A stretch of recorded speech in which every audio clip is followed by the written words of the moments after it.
This time on Monkey Life, Alison heads north to bring back Ruby, a marmoset with attitude.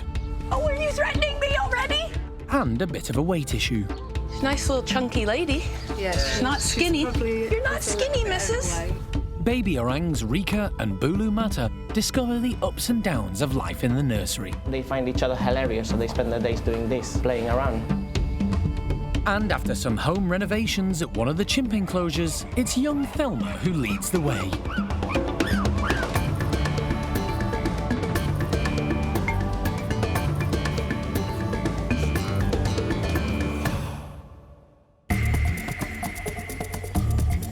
Monkey World in Dorset, buried deep in the English countryside, is the largest sanctuary of its kind on the planet. The team, led by Dr. Alison Cronin, rescue and rehabilitate abused and unwanted primates from all over the world. They're all going to have a chance to live proper lives again. Perfect. The park provides a home for more than 250 monkeys and apes from 20 different species.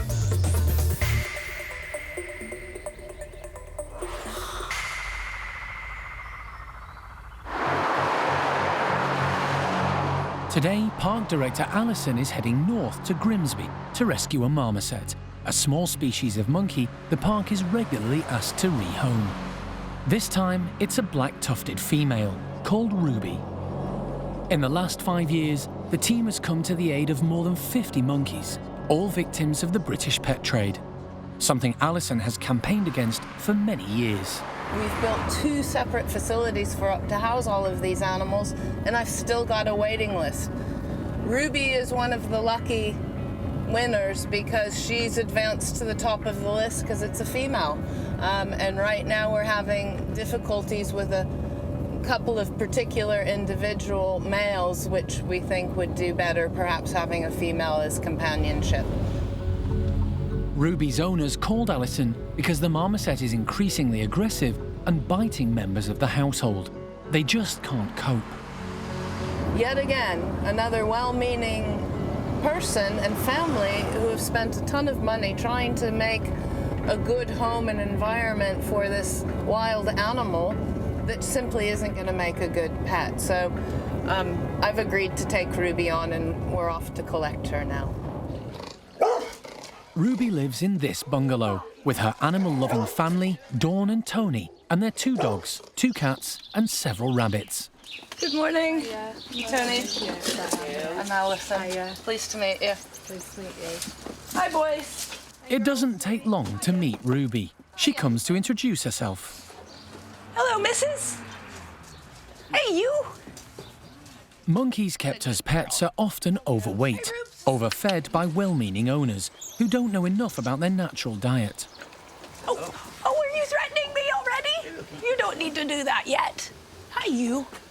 Are you a good girl? She's a nice little chunky lady. Yeah, She's not skinny. You're not skinny, missus. What's this? You're gonna have to come see me. Good girl. Excellent job. She loves that. Yeah. It seems Ruby has no problems with eating, mobility, or confidence. What made you decide to get a marmoset? Well, we didn't decide to get one. Somebody had told us about her and said that she wasn't being treated very well. So we basically went and rescued her. And was she in a poorly state when you got her? Yeah, she was a bit timid when we first got her and she wouldn't come to us, but she soon come out of her shell. Ruby. In fact, Ruby got so overconfident, she started interacting with the family's other pets, grooming the cats and teasing the dogs and attacking the rabbits. Oh, and hello, bunnies. Yes, we're going to save you. In theory, Ruby lives in this parrot cage, but the door is always open. That's how it is all the time. It's just open. She comes and goes in it as she pleases. And that would be what you normally feed her of a day? Yeah, we just give her some mixed fruit and obviously bugs. Bits of veg I give her. Okay. It seems Ruby has the run of the house and is basically ruling the roost. She even goes in and out the cat flap on her own. So sometimes she goes out even when we're out. Oh, you're joking? No. Did you want some more? The challenge now is to get her into the crate. Well, you'll have to walk over, actually. I'm not going to deliver all of them. Ideally, Alison wants to limit any stress by getting Ruby to walk in by herself. Look, it's lovely in there. It's your bed in there. And if you just go inside. Look, I'm putting it all the way in the back. And then it's in there.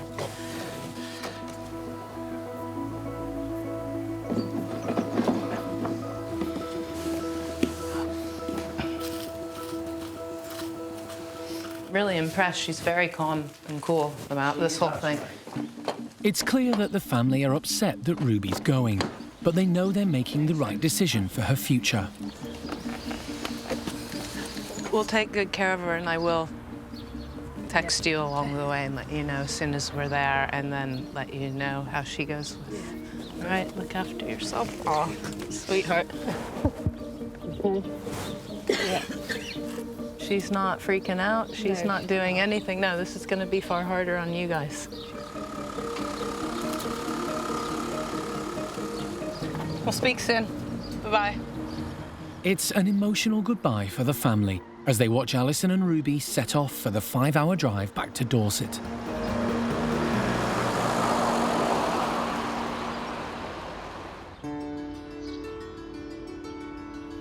With Alison and Ruby on their way back to Monkey World, Steph from the primate care team is preparing a bedroom for the new arrival. It's always interesting for us when we get an animal like this into the park. We do typically find that a lot of them have been taken away from their parents way too young, so they actually develop slightly strange personalities. They don't behave in natural ways to marmosets. They just act a little bit differently. They don't communicate in the same way. They can have a lot of things like stress-related behaviours that they've picked up in their time in the pet trade. So it's finding a group that she can interact well with and help her as she settles in, but not a group that she's obviously going to be feisty with, which we think she could be a feisty female because of the interaction she's had with her owner's pets. So it'll be an interesting challenge for us, finding a group that fits for her. Last year, the park opened the new Marmoset complex with 14 bedrooms to try and cope with the influx of pet trade victims. Some were rescued from appalling conditions, others because the owners couldn't cope. So each new arrival comes with its own set of issues. It's like playing a game of Marmoset Tetris. It's kind of like who fits in with who. Obviously rescuing the guys from the pet trade, they are coming into a better life with us straight away, but it's not as simple as soon as they come in, that's it, job done, everything's going to be wonderful. It's a complicated sort of business of working out who your personalities are, who you're going to fit together, who's going to be best in the long term. And even when you do get a new group formed, there's no guarantee that in 6 months' time you're not going to get one of those group members pushed out and you'll have to reshuffle and think about how you can introduce them together. Alison has reported back about Ruby's keen appetite, and the team are poised with the Marmoset weighing scales. Ruby's sort of an average, good-sized marmoset. She should be around the sort of 400 mark. If she's a bit on the chubby side, she'll be closer to 500, and then we'll have to look at her weight when she comes in. We'll weigh her when she does come in.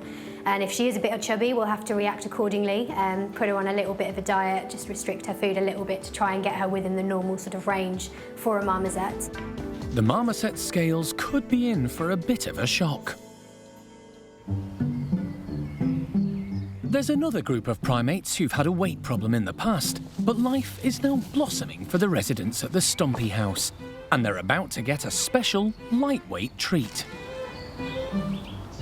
The stump-tailed macaques are known affectionately as the ugly monkeys, and today, Nicola from the primate care team has brought beautiful camellia flowers and apple blossom for their breakfast. There are 9 members of the group, but low-ranking Flo, one of the females, doesn't often get a look in when they all emerge together, so she's let out first. Flo arrived last year from a rescue centre in Munich.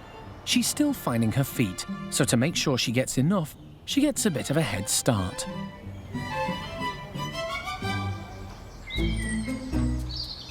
While Flo tries to work out if she prefers the white or the pink blossoms best, the other 8 Stumpies head out to see what they've been missing. Sam, the leader of the group, isn't overly impressed with the colourful breakfast. But Charlie is delighted. It seems she has a taste for apple blossom.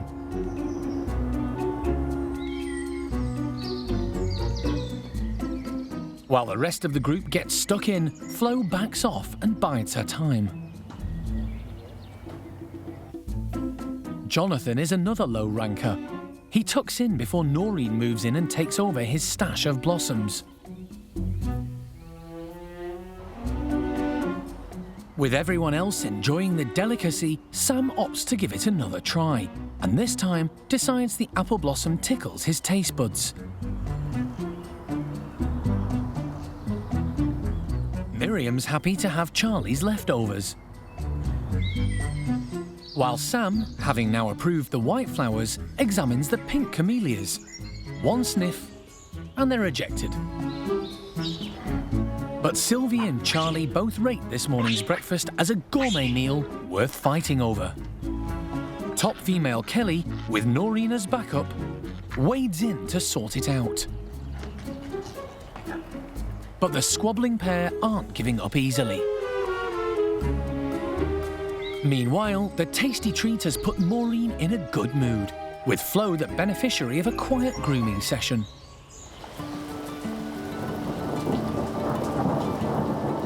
But it only takes a rumble of thunder and a summer rain shower for the Stumpies to forget breakfast and head back indoors. Only Flo stays outside, taking shelter and keeping an eye on the rest of that breakfast. Once the rain stops, there'll be a chance of second helpings. It's worth the wait.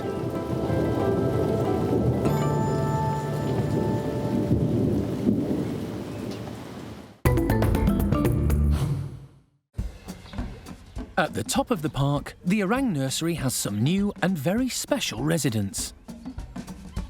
18-month-old Rieke and 2-year-old Bulu have got their very own playroom.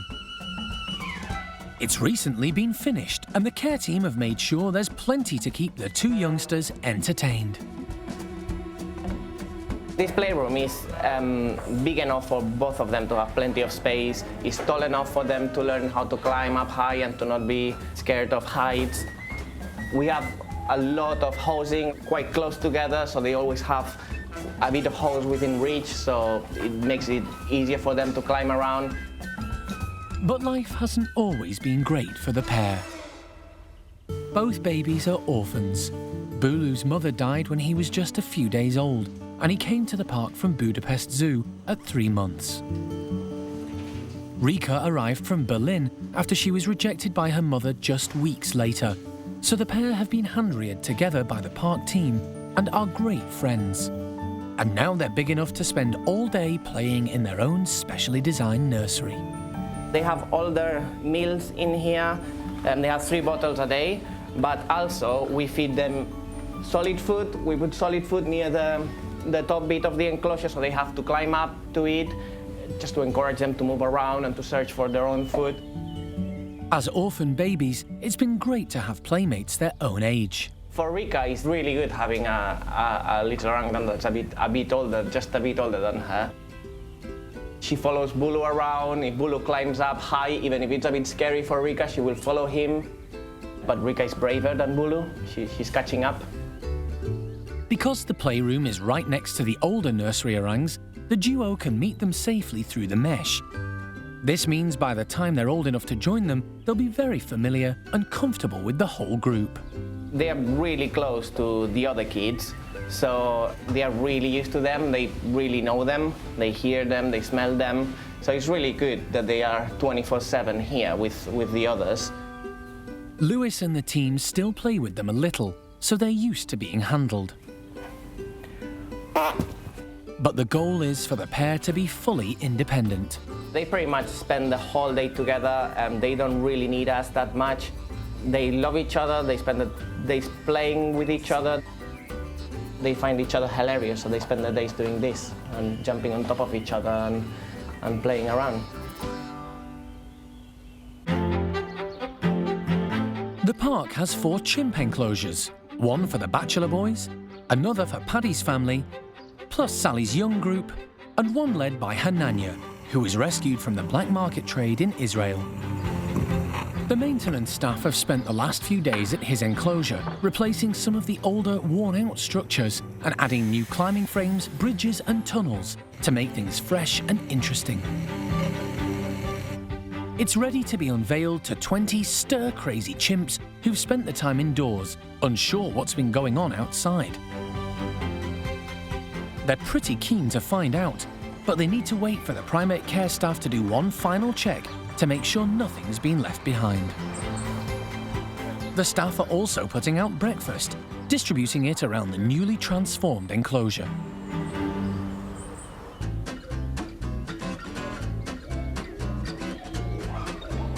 Once the slides are opened, it's a big rush to the outside, and it's Hananya who leads the way.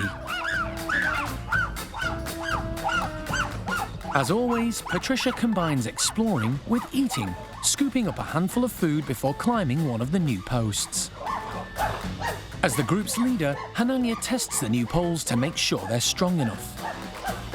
But top-ranking female Cherry is a bit unsure about the new look. And Patricia needs a helping hand, plus a bit of encouragement from the youngest in the group, 2-year-old Thelma, as she crosses the newly installed bridge. And that's not the only thing the chimps are wary of. A rather large vertical tunnel is somewhat perplexing. What are we supposed to do with that? Again, it's up to intrepid youngster Thelma to show them how it's done.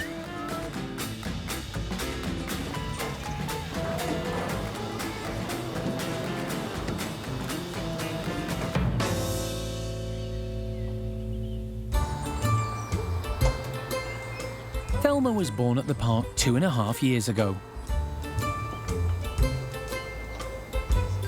Hananya is her dad, and high-ranker Cherry is her mum, which means she'll always be top of the tree too, as youngsters inherit their rank in chimpanzee society. Thelma loves playing with the adults, and they're happy to give her attention. She has lots of loving aunties and uncles.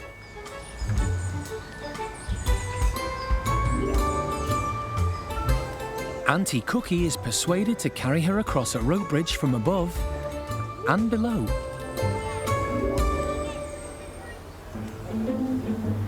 But for the others, with the new apparatus having been given the once-over and approved, it's on with the important job of munching contentedly on breakfast. Marjolaine is hoping Cherry will share her branch full of tasty leaves. So when little Thelma takes over the branch from her mum, Marjolaine takes advantage and purloins the branch for herself, showing that youngsters only get so much leeway when mum isn't there to help.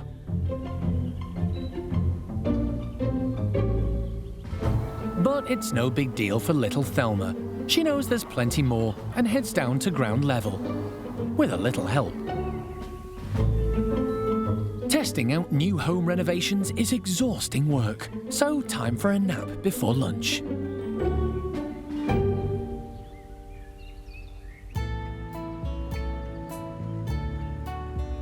At the top of the park, there's an important arrival.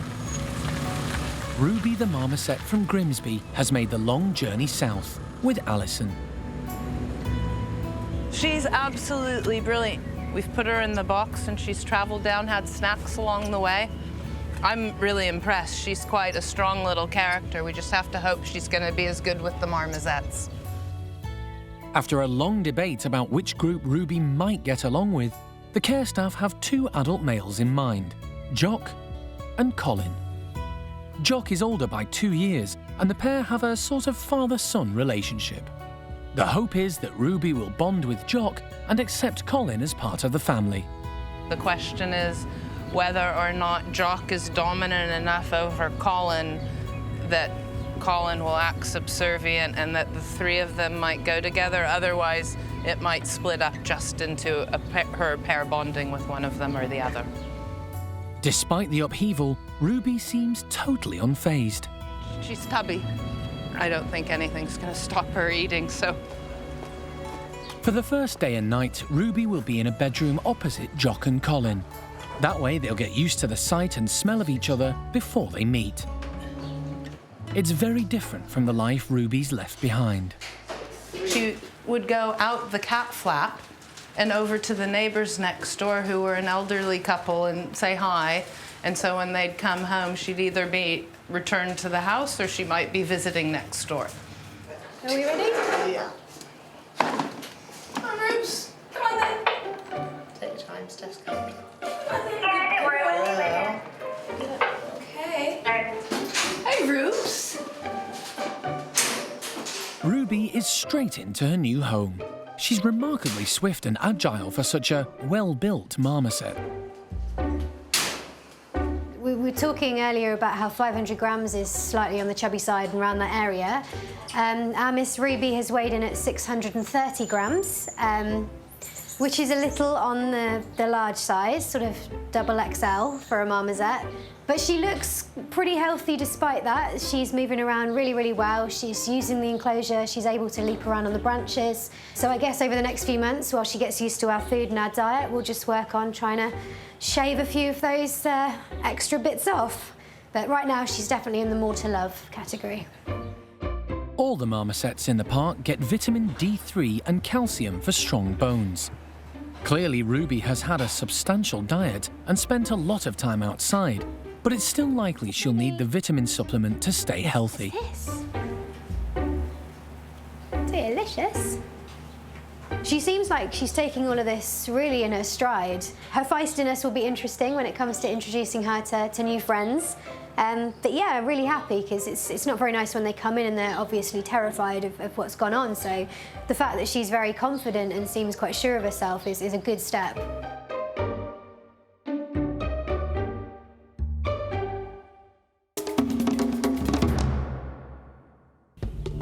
Next time on Monkey Life.